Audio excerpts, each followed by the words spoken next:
નમસ્તે, મારું નામ ડોક્ટર જિજ્ઞા ગણાત્રા છે. હું એનએમ વિરાણી દુકાન હોસ્પિટલમાં ઓબ્સ્ટેટિશિયન અને ગાયનેકોલોજીસ્ટ તરીકે કામ કરી રહી છું. આજે હું તમને ધૂમ્રપાન અને તમાકુ દ્વારા થતા નુકસાન વિશે જણાવીશ. શું તમને ખબર છે કે તમાકુમાં 7000 જેટલા રસાયણો આવેલા છે અને એમાંથી 70 જેટલા કાર્સિનોજેનિક એટલે કે કેન્સર કરી શકે છે. આ ઉપરાંત તમાકુનું લોંગ ટર્મ સેવન કરીએ તો એ ધૂમ્રપાન અને તમાકુ દ્વારા ફેફસા જે છે એની અંદર ક્રોનિક ઓબ્સ્ટ્રક્ટિવ પલ્મોનરી ડિસીઝ થઈ શકે, હૃદયની બીમારી થઈ શકે અને સ્ટ્રોક જેવી તકલીફો પણ થઈ શકે છે.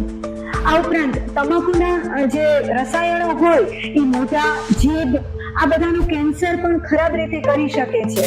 મહિલાઓમાં પણ આજકાલ લોકો ધૂમ્રપાન ખૂબ જ કરતા જોવા મળે છે, તો એમને પણ ગંભીર હેલ્થ પ્રોબ્લેમ્સ થઈ શકે, જેવા કે મોઢામાં અનેક પ્રકારના ચાંદા પડવા, મોઢાનું કેન્સર થાય, દાંત જે છે એ ગલોફા, આ બધી જગ્યાએ ચાંદા પડી શકે ખરા આમને.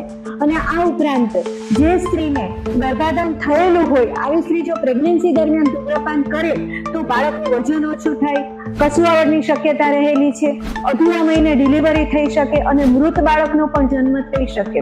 બાળક રહેવામાં તકલીફ એટલે વંધ્યત્વની બીમારી પણ થઈ શકે છે. મેનોપોઝ પણ વહેલો આવી શકે છે. આપણે આધુનિક દુનિયા તરફ આગળ વધી રહ્યા છીએ, પણ વ્યસન મુક્તિ એ ખૂબ જ જરૂરી છે. ધૂમ્રપાન, તમાકુ એ લોંગ ટર્મ આપણી હેલ્થ માટે ખૂબ જ નુકસાનકારક છે. તો આવો આપણે વ્યસન મુક્ત સ્વસ્થ સમાજનું નિર્માણ કરવામાં આપણો ફાળો આપીએ. નમસ્તે.